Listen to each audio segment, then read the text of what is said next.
What's up, my guys, gals, and non-binary pals? It's been a while. Um, it's been a while since we've done Night Call.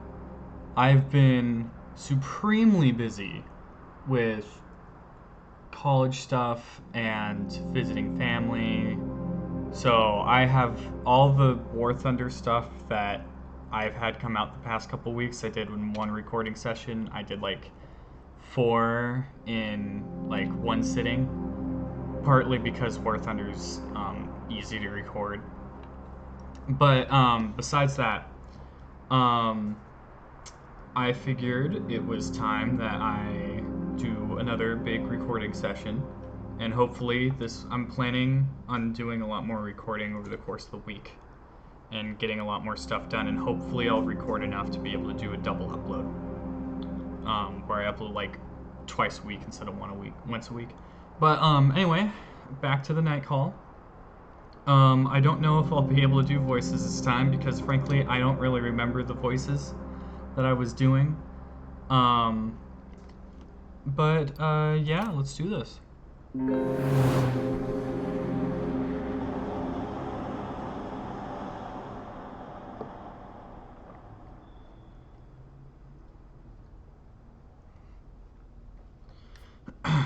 You open one eye. Your back aches. You'd like to close your eyes and go back to bed. You get up quickly. And a few minutes later, you're outside of your studio. Night 3. Nice to see my guys already having trouble. Let me see if I can figure that out really quick. Alright, so, spoiler alert. Probably will not be able to fix that. Did I just lock him? No, okay. He's doing his thing. Alright, let's see. We got whoever that is, we got Johnny Depp, and we have whoever that is. I'm gonna go speak to Johnny Depp. See what he's got.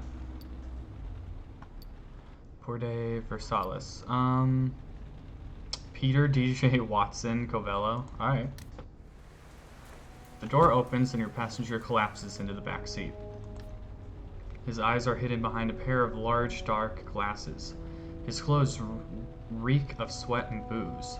A clubber. He mumbles his destination and you start driving. A few words are exchanged, the weather, taxes, traffic. Then you can tell it's coming, the inevitable conversation of about the killer. Some bits of information, rumors, things overheard. You make a mental note of what you've heard. Who knows, it might come in handy. Your mind wanders, your eyes vaguely scan the store windows. The sodium light coming off the street lamps feels like it's dripping into your brain.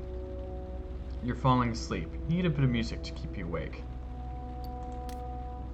You glance at your passenger. Mind if I put a little music on? He waves his head, as if to say who cares. You turn the radio on, pressing on the dial to find a station you like. 80s rock ballad, too soft. Behind you, your passenger is snoring. Barely, but you can hear him. Atonal classical music, sounds like the orchestra is badly tuned. Ooh. Rye? Not tonight. 2 journals discussing new evidence in the investigation into the judge's murders. The information they share, saloon talk, nothing more, seems important nonetheless. An ad interrupts the torrent of words, and you change the station. Classical music again. The flute grates on your ears.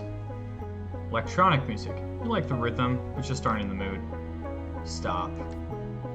You lift your hand from the dial. The music plays on. Not bad. Turn it up so I can hear better. I didn't want to wake you. His voice sounds like it's coming from a deep cavern. I wasn't sleeping, just sobering up. He leans forward. Not bad at all.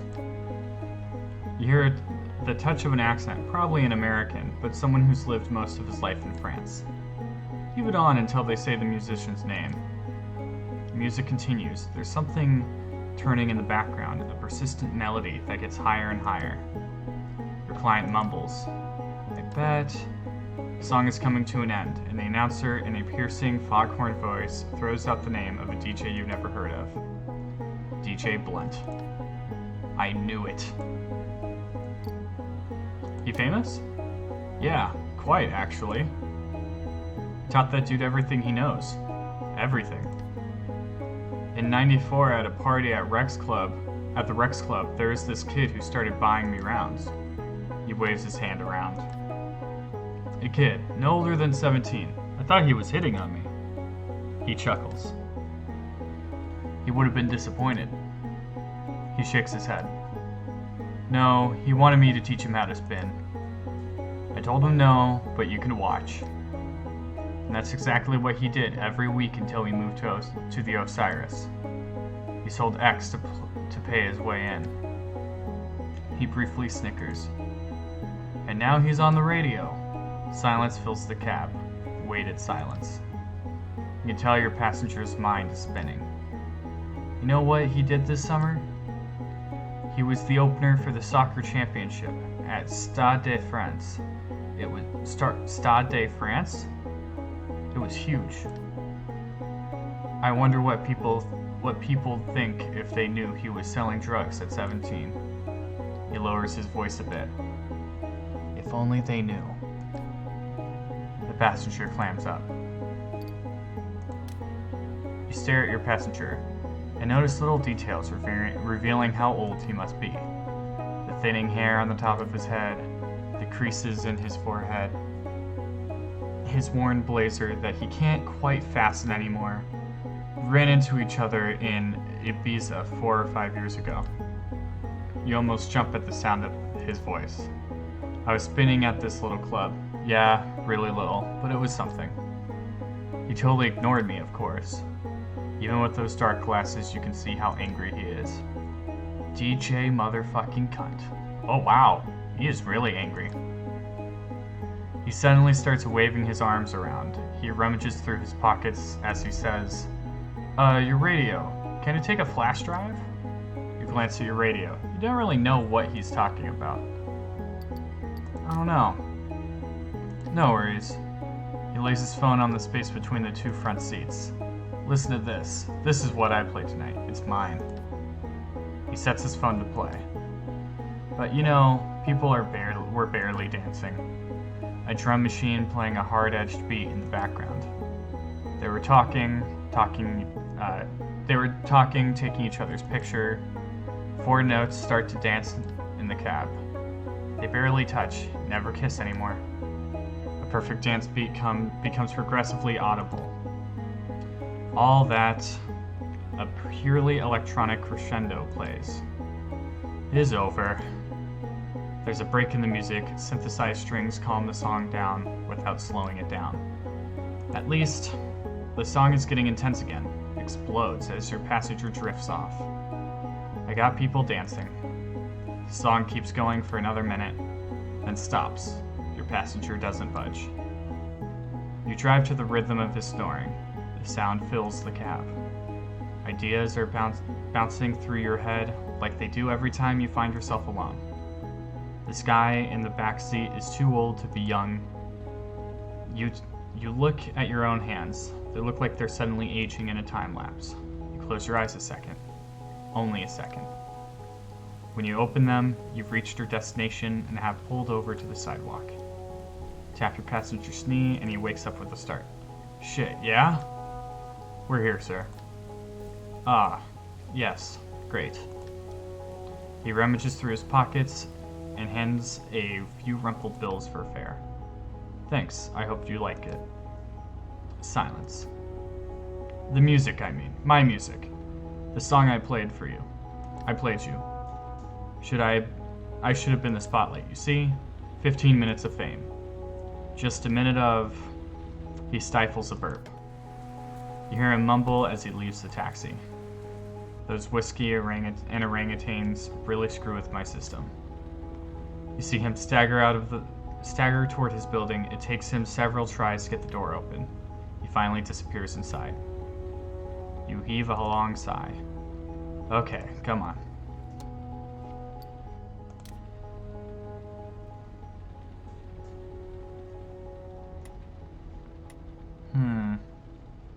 That was interesting. Something I really like about this game is the whole, I don't know, the vibe. The vibe is pretty nice. Next, we got this guy. He looks angry. Kind of looks like, that guy from Home Alone, the shorter guy. I can't remember his name.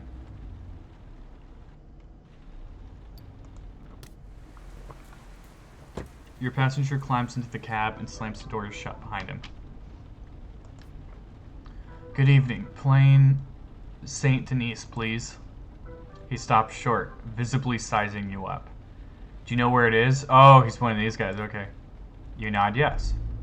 Avenue. De Magasin General. So you know the street. I can't speak French. I am so sorry if I butchered that. Yeah, sure. He looks at you intently. You know all the streets of Paris?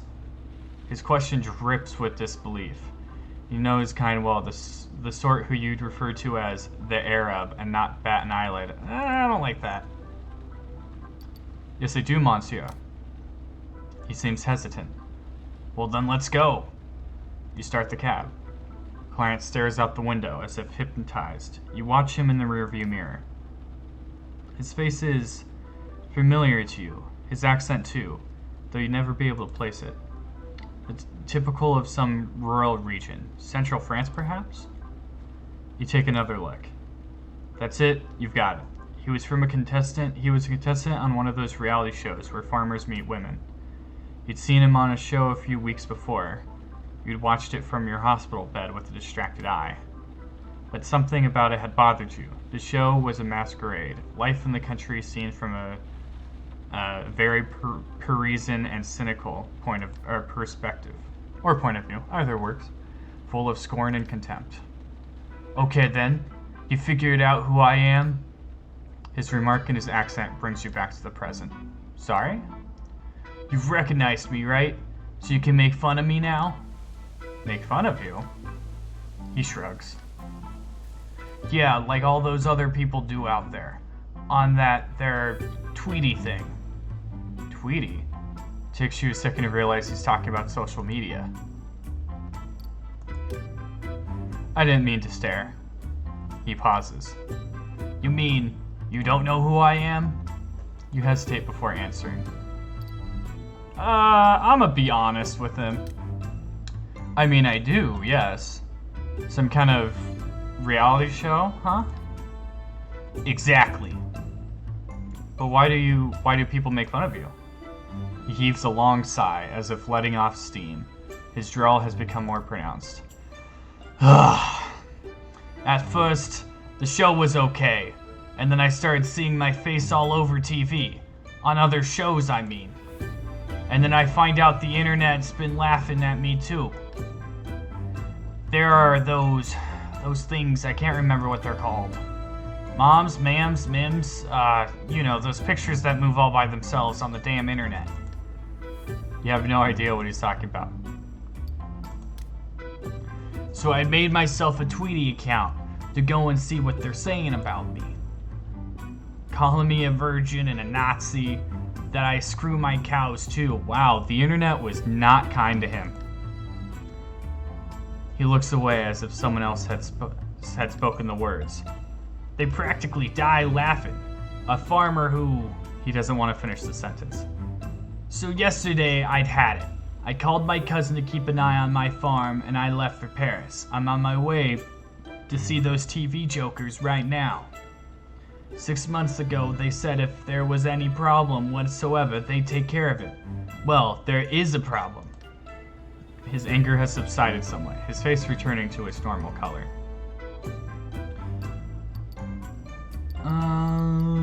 What's your plan? Hell yeah, I got a plan. I'm gonna show up at their office and raise Cain until they listen to me. Really gonna do that? Yeah, that's the plan. He gives an energetic nod of the head. And believe me, they're gonna listen. I may just be a plain old farmer, but no one's gonna disrespect me. He squares his shoulders as if to fend off the attacks. Forget it. His eyes half closed, he practically growls at the words. Oh my god. Growls the words. There's a palpable air of sadness around him. At first, I told them I didn't want to be on their stupid old show. It wasn't for me. But then they insisted. They showed me pictures of the women. Of the woman, not women. He lowers his eyes. And then, well, I said yes. Should I have said yes? Should I never have said yes? You pull up to the address he gave you. The studio gates are still closed. You park the cab and cut the engine. Is it closed? You nod yes. Doesn't open until 6. You point to the signpost near the gate. He sighs. But there'll be hardly anyone here before 9 or 10 o'clock. I don't care, I'll wait. He rummages through his pockets and pulls out a wallet. What are you gonna ask them? I want them to apologize on TV during the show in front of everyone. To talk about all the things they changed, all the bits of sentences they cut up and put back together. He fixes his gaze on you, his eyes narrow. You know, I'm not racist. His voice is low and raspy.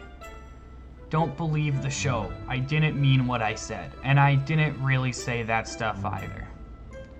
What exactly did you say? He stops short. Nothing. He avoids your gaze, then all at once says, a lot of nonsense. He fixes his gaze on you, visibly moved. I'm not very good at this. I've been... He chokes up, gesturing with the hand as if to make it all disappear. When he starts up again, he's on the verge of tears. Anyhow, I'll just wait until it opens. The passenger pays the fare and exits the cab. You watch him for a minute as he starts his vigil in front of the gates. You notice a newspaper on the back seat. Your last passenger must have left it. Or the one before? You grab it and put it away. Could come in handy. Then you start the cab. It's back on the grind. Gotta grind that money.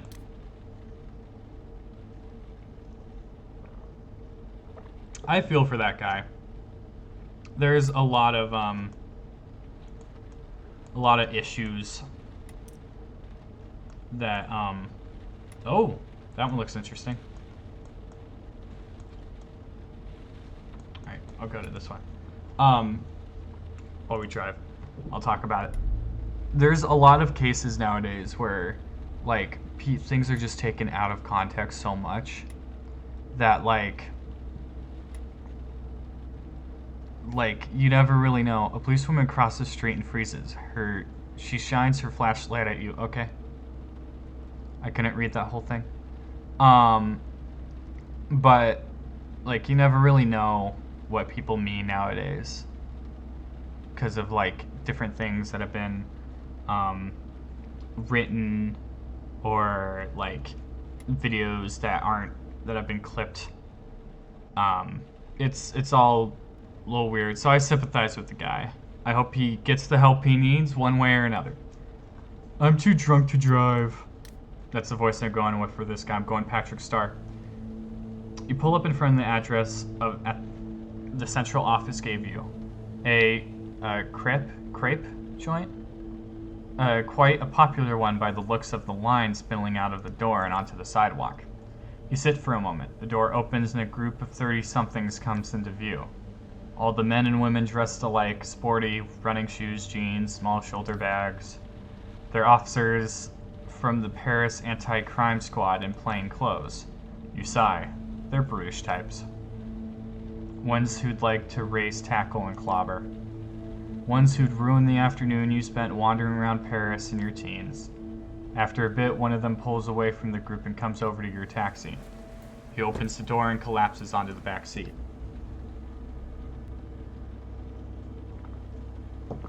He is stocky and of Asian descent. You can see his muscles through his thick winter clothes. He's a big boy then. He smells like crepes and hard cider, and his face is bright red. Hey, what's up? I live near Turns.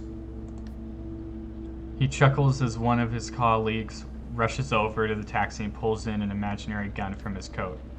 He points to his badge and screams at you with a big smile on his face. What a douchebag! The other cop eventually backs off and you drive away. Sorry, man. We were having a going away party for a colleague. Celebrating Christmas, too. No worries. Your passenger smiles, then puts his fingers back on his temples. I drank too much. Shit. I'm a lightweight, and they knew it. I think they're trying to loosen my tongue. His behavior changes abruptly, like he'd seen a ghost. One question. Yes? Do taxi drivers have some sort of policy or ethics code?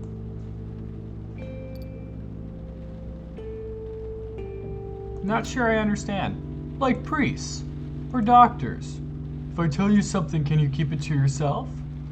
He starts speaking before you even have a chance to reply. I've been lying to my colleagues for years. I joined the squad 8 years ago and I think I'm in a relationship with a woman who lives in Strasbourg. And that we're going to get married. He makes a strange yelping noise like an air bubble bursting to the surface of a river. That was my attempt. As soon as they get too close to Strasbourg, I start making up stories. We've almost broken up 10 times. I convinced them we were trying to have a kid, but it hasn't worked out yet. He sighs. Fuck. Saying it out loud is just the worst. His eyes are getting shiny. I'm gay. A deep breath. I'm getting married in a few weeks. To my boyfriend. Good for him. Another breath. Longer. Deeper. No one at work knows. No one at work knows. Not a soul. The next sentence comes out in a rush. He holds his breath the whole time. I like men. I've always liked men. But I work in a police station and listen to their comments and their jokes all day long. When we catch a guy who's never done time before, we tell him briefly what he should expect. We talk about the violence, about the... Finally, he breathes in again. I say we because I'm in on it. Because I can say that word any time of the day without any prompting. The word rolls off my tongue completely naturally. He finally looks at you in the eye. They're not mean. Oh, he shakes his head. My colleagues aren't mean people. They're cops, not mean, just doing the job. He manages to flash a tiny crooked smile. You know what I'd really like? He pauses. I'd like to have them over for dinner. Everybody on the squad. They could see my place. Play a board game, something normal, you know? And they could meet James. He's your husband-to-be? He takes a moment to think about your question. Yes. Soon. He smiles at last, a genuine smile. Can you believe it? We're getting married in 2 weeks. After living together for 9 years. For 9 years he's been willing to live in a lie. Does he hold it against you? No, he gets how it is. He snickers. He's crazy about me, and I'm crazy about him. He knows I love my job and couldn't possibly do anything else. He loves me enough to let me keep lying. He slowly shakes his head. But I can't go on like this. I have to... He freezes. Shit, my head is spinning. I don't feel so good. Why am I telling all this? Why? He grabs onto the seat in front of him. Hey, can you pull over? You stop immediately. He opens the door and leans the top half of his body out. He throws up. You open your window to air out the greasy smell of fried crepes and the sour scent of cider. A moment later, the cop sits back up. Okay, I'm all set. I got it all out. You start driving again. I'm sorry. Really. It's alright. I hate all that. These sausage parties, cheap alcohol, the lies. You nod with your while your passenger moans and quietly says, I'm sorry. Yeah, just be careful, okay? He pauses to catch his breath. Shit, I haven't barfed like that since last Easter. They made me drink this South African liquor, something with cream and cocoa. Nasty. I can still picture it. I was doing shots while they shouted my name. Karate Kid, Karate Kid. Now that's just kind of messed up, to be honest. It was a rough night. We just closed a case. He groans. Oh my god. This game always makes me tired. That's why I don't play it that often. You glance in the rearview mirror. You okay? Everything's spinning again. Can you? You pull over. A repeat of last time. He opens the door and leans his head out, his torso, his arms. The sound makes your stomach churn, so you stare straight ahead. Can I ask you a question? More puke on the sidewalk, a little inside the vehicle. No! Not inside the vehicle! Go ahead. Fine, shoot. He sits up, prompts you to drive. So here goes. What should I do? Should I keep on keeping on? Should I confess? Should I invite them to my wedding and surprise them? He pauses. It's a long one. Be straight with me. Oh, sorry. Be straight with me. What should I do what would you do if you were me? If you were in my shoes? I think you're being hard on yourself. You're hurting yourself rather than trying to solve the problem. You're not going to change your sexual orientation or leave your husband, so there aren't a ton of alternatives.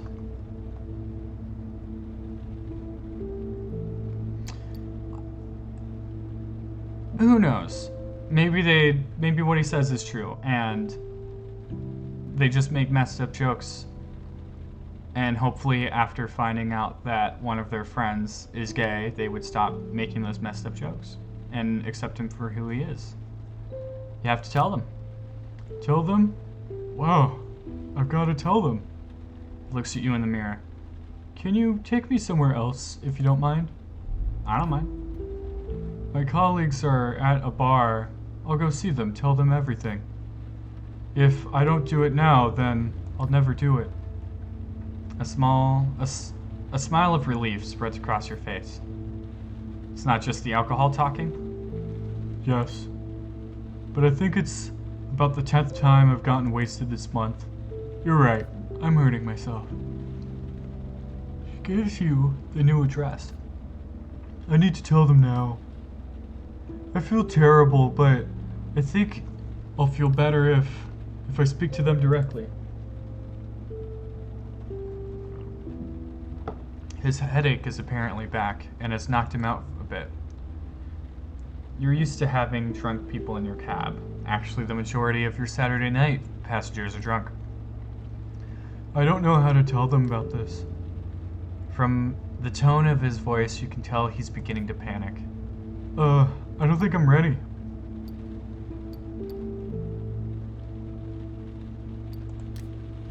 Your passenger stares hard at you. You tell your silence is giving him doubts. I want to go home. He sighs. It's not a good idea to talk to them when my blood alcohol level is so high. Thank you. The remainder of the ride is long. You can see he's having trouble sitting still. Once or twice you sense he's about to break and change his mind. Then nothing. He appears to calm down and remains completely still, lost in his own head. You keep an eye on the road. You have almost reached your destination. In the back seat, your passenger is almost asleep. You park in front of a small townhouse. There's a light on upstairs. You still up? I'm going to talk to James. He looks at you. I don't really remember everything I said, but thanks. He chuckles. I hope this taxi ride wasn't just in my imagination. He pays and gets out of the taxi. Listens to his clumsy footsteps. Oh my god, Stop yawning! You listen to his clumsy footsteps on the cobblestones. He climbs the few steps up to the door. Before he has time to find his keys, the door opens. Warm, soft light enters the street. You drive away.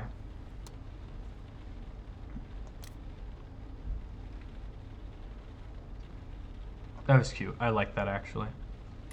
Let's go with... What is that? What is that? I'm visiting that one. What is that? Gorgeous luxury car flies by you. It sets off the radar just ahead. You smile. Hope it's like a mascot or something.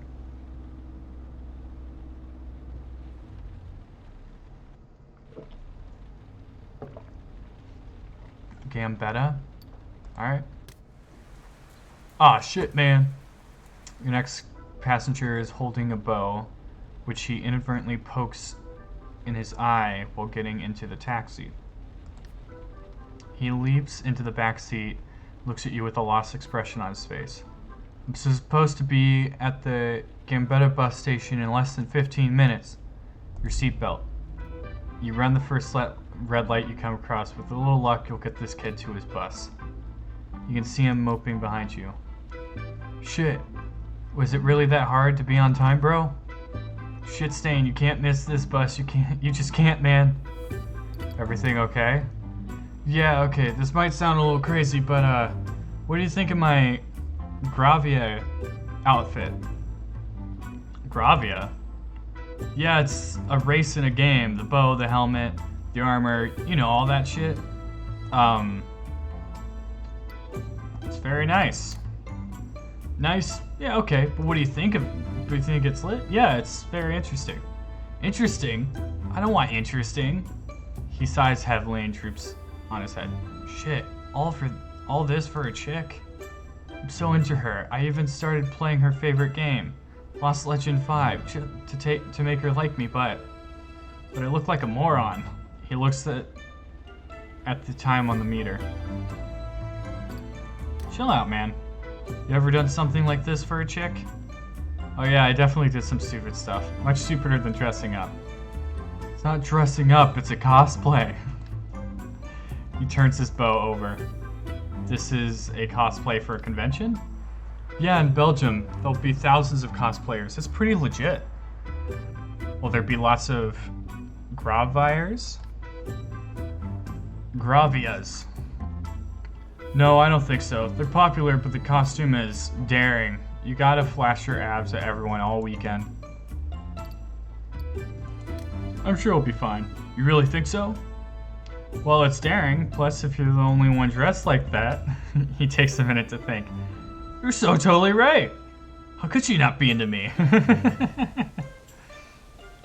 You park in front of the bus station. Your passenger hands you a bill to pay his fare. Keep the change.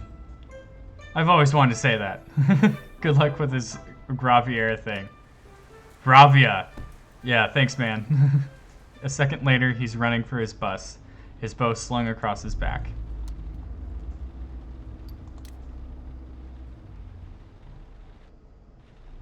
I don't think I have time for anything else. So I'll head home, because I think that's home. You slow down a bit. You've just been hit with a migraine. Uh-oh. You crack your window. Icy Parisian air fills the cab. You need to rest. You need coffee. You need to close your eyes. Just a minute. One tiny minute. You don't need to sleep. Oh, what the fuck? Is that me? You raise your head and see yourself sitting in the back seat. Your guts clench. No, it's more like someone's pulling your guts out. Yeah, I look like shit, I know. No surprises considering all the crap I eat, right? He smirks, or maybe it's just a smile. You can't quite tell. I've just got one thing to say. I won't take too long. You'll be able to get back to defending the weak and the poor right after. And maybe cleaning up your reputation and that pretty face of yours. It occurred to me. Since your wife left you, you haven't gotten laid, have you? Oh, wow. That must be hard on morale, huh? And I mean, there were opportunities. There was Cynthia, that's her name. The nurse who changed your bag of piss. He lets out a snicker. Or that chick you never called back. Huh, what was her name again? Julie? Exactly. He smiles. Julie. Julie. Pretty Julie. When was it? 5 months back? 6, maybe? Something like that. A passenger, a smile, number swapped in the taxi. A coffee. Her hair cut a bit too short, but you're into shorter hair, aren't you? You like it when they look like dudes, don't you? You lower your eyes. Bits and pieces of the coffee date start to resurface. So why didn't you call her back? Julie, she left you messages. The last syllable hangs in the air. She wanted to see you again. Julie. The last syllable shimmers. She wanted to keep conversing with you. Julie. The last syllable burns. She scared me. He smacks his thigh. There it is. She scared you. Because he is waiting for your answer. But you can't get the words out. They're stuck on the tip of your tongue. Because that Julie, she was smarter than you. Because you knew she was going to talk about shit you wouldn't understand. Because you were too stupid. His posture shifts, almost imperceivable, but it's like he is melting into the back seat. You're too stupid. You lose your temper, turn around to scream at him. Just shut the fuck up already! He has vanished. You're alone in the cab. A truck passes you. The sound of the city slowly comes back to life. A metro in the distance, a party on the first floor of a nearby building. You turn your car on, but let your fingers linger on the keys. The metal is neither warm nor cold, just reassuring. You stay like that for a second before driving off.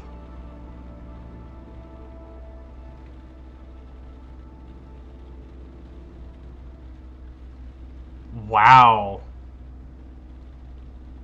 That was crazy. Alright. I'm doing it again. Because this time I really don't have much time. There it is. You know more about your clients. You have met Peter. You fell asleep.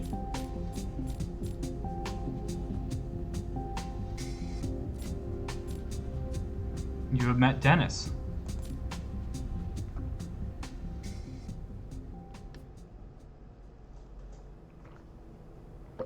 Take a few minutes to update your board with your new clues. Steps in the hallway, they stop in front of your door, then move away. You take your shoes off before going to work.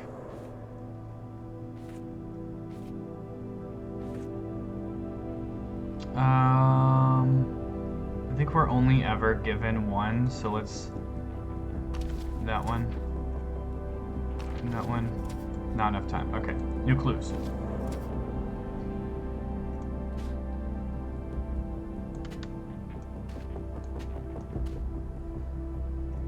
stolen wallet.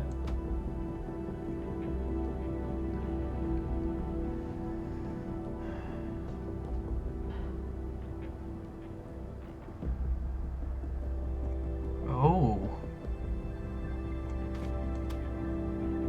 So that's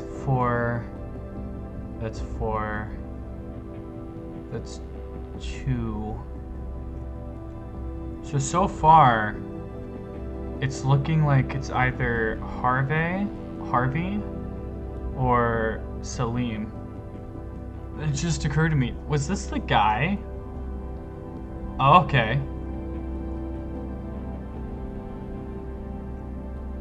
Why is he a suspect?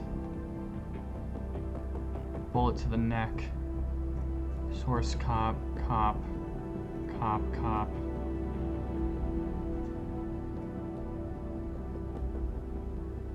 Customer, cop. Okay. Huh.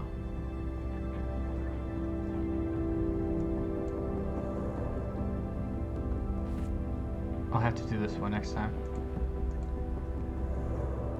Alright, well. The phone rings and you jump. You're not used to hearing it. No one ever calls you. Must be Bousset.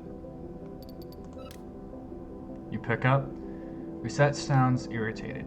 You there? Yeah. Listen, it's... She pauses. You suddenly hear a ruckus in the background. Probably noise at the station. Bousset raises her voice. Anyone got the time? Hey guys, anyone? Fuck, they're all Neanderthals here. Listen, it's early and I'm wiped. So are you, I bet. Let's get straight to the point. What do you have for me? In a calm, methodical voice, you start giving her the evidence you've collected. Start with the first suspect, their connections to the victims, the rumors, and the second suspect, and so on. A few minutes in, she lets out a whistle. Not bad at all. Seriously, you should give me a lesson on the zombies you should come give me a lesson on all the zombies I work with. A long sigh. I have some good news for you. We checked the alibi of one of the suspects I gave you. As you listen to her, you turn to the board and pull down the suspect she's referring to. So it's gotta be someone else. She snickers. You know how lucky you are? I'm doing your job for you, pal. Bro, I'm giving you all the freaking evidence right now. I just listed out everything just because you checked one piece of evidence. Oh my god. Oh, I am so mad about that. First you blackmail me in my own cab car, now you're being an absolute a-hole about it. Okay, enough chit-chat. I gotta run. I'll call you in 3 days, okay? Understood. Good doggy. Do not. Do not. Call you in 3 days, and you better have what I need to make a proper arrest. The DA has fangs. They're pretty sure he's going to turn into a werewolf at some point. She babbles on for a while. Her voice becomes softer, but just as sarcastic.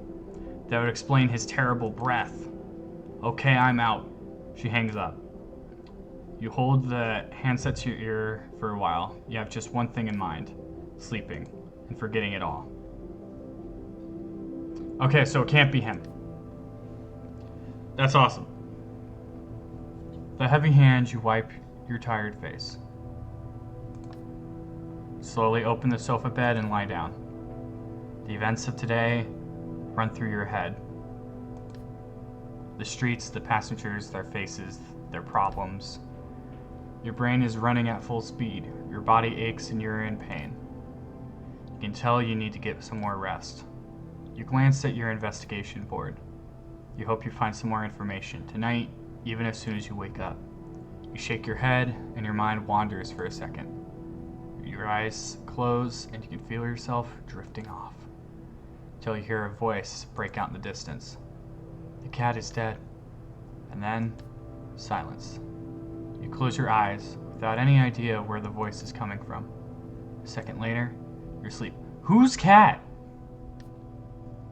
Whose cat?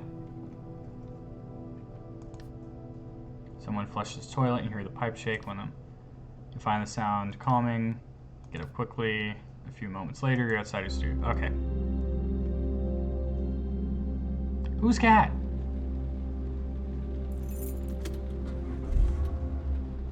I need to make some money this time. Alright. This is where we'll stop for today. I hope you all enjoyed the episode. I keep trying to like not take as much time because I know shorter videos are better. But with this, there's just so much information. I really had fun this episode, especially with Busette at the very end. I think I might make that the clip I post on Twitter. But yeah, I hope you all enjoyed, and I will see you all again next time.